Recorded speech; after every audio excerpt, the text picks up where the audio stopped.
order to rebalance the woodcutting skill. A few updates have been made, but can just a few updates and changes be enough to make the dull skill that is woodcutting something we can enjoy?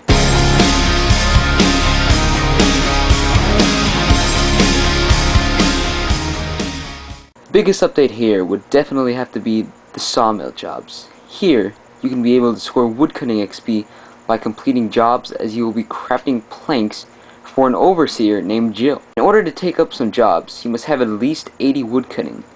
To begin, head down to the sawmill, which is just near the entrance of Varrock. Once there, pick up a saw and go to the job board and pick either a quick task or a hard task. And for those wondering, this is not a job for a prostitute. After you've chosen your task, pick up some logs and place them in the conveyor belt hopper, where they will be turned into regular planks, which you can craft into the desired types of planks you will need to fulfill your task's order. After, go to Jill and tell her that you have completed your job, and you will then be rewarded with an amount of XP depending on which task you have completed. It's a nice way to gain woodcutting XP, but however, it gets really stupid really fast. Another update made is the chance to chop special type logs from both teak trees and mahogany trees. It'll take you a while to cut one of these types of logs, but once you do cut one, you can take it down to the sawmill operator at the sawmill in exchange for cash and a conversion of logs into planks. I honestly don't know what to say about this one. I guess it was made so that more players can just chop down these trees. It's just a little update that I highly doubt will make or break your decision to chop down these trees. One type of tree that is rarely often chopped down is the hollow tree. And here, 2 new updates have been implemented. Hollow trees are located in the haunted woods area, in which you can chop down bark from them. The first of 2 updates made here is that you can now take the bark that you chop down from the hollow tree and use it on a light torch with a tinderbox.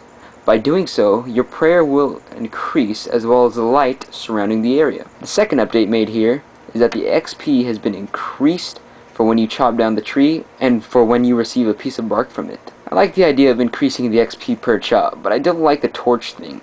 It's just pointless, and it just seems like a gimmick made to have players chop down these useless trees. The last update being made here is ivy. Before you can start cutting down some ivy, you need at least 68 wood cutting. Ivy has been growing around walls in Runescape, including places such as Falador, Varrock, and even Castle Wars.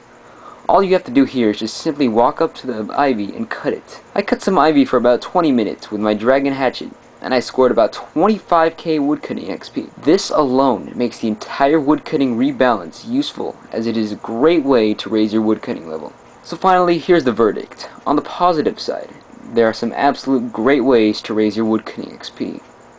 Also, the ivy is very intuitive and is also a great idea. On the negative side, the hollow trees update just seems tacked on. And the sawmill game can get very, very repetitive. If you've been wanting to raise your woodcutting level, cutting some ivy and doing some sawmill jobs can be a great way. However, if you're not interested in woodcutting at all, you won't find anything interesting here.